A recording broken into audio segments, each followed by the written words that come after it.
Comme tous les lundis, nous recevons notre député En Marche, Antoine Chomsky. Bonjour. Bonjour. Alors, monsieur le député, aujourd'hui, Emmanuel Macron a reçu à Versailles 140 dirigeants de grandes entreprises étrangères. Oui, c'est vrai qu'autant de grands dirigeants réunis autour d'un seul homme, vous savez, c'est une prouesse quasi physique. Son devoir à Macron, c'est de tous bien les satisfaire. Du coup, il risque de finir avec les lèvres gercées et les yeux collés. Vous savez comment on appelle un rendez-vous entre le président et les 40 plus grandes entreprises françaises? Un boucac 40.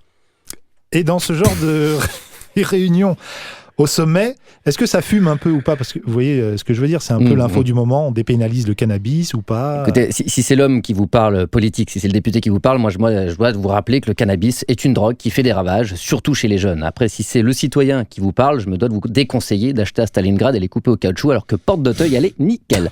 Alors après, toujours en tant que citoyen, j'ai envie quand même de dire, mangez gras, buvez beaucoup, fumez de l'air, baisez beaucoup, pas dans le lit, par terre, contre le mur, faites pas de sport, arrêtez le jus de fenouil, jetez votre carte d'électeur, mangez avec les doigts, baisez avec les doigts aussi, mettez les coudes sur la table, écoutez la musique fort, lisez Céline, regardez Carmen, la version où elle meurt, essayez les vieilles dames, regardez du cul en tableau, en film et mourrez heureux, mourrez plus vite mais mourrez heureux.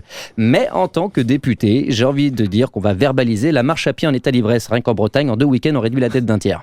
Toujours dans ce thème de l'autorité, Christian Estrosi expérimente à Nice une application qui s'appelle Reporti, qui peut surveiller son prochain pour prévenir plus vite des actes malveillants. Écoutez, nous, c'est pas une mauvaise idée.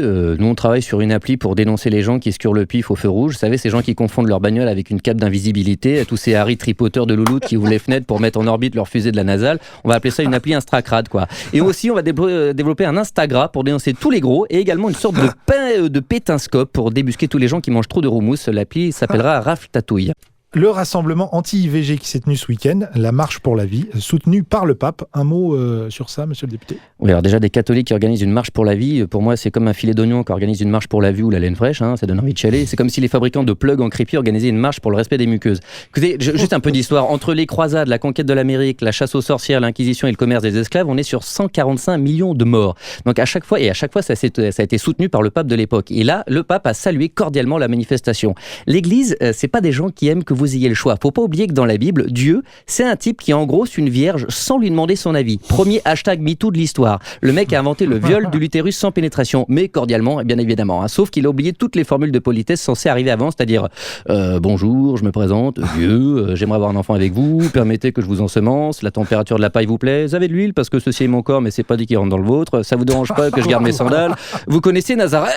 J'ai joui, désolé, je suis rapide, 7 jours pour le monde, 7 secondes pour un prophète, ça me paraît correct. Enfin bref, tout ça pour vous dire que moi, les anti-IVG peuvent aller se faire empaler, mais cordialement. Bien, merci, monsieur le député.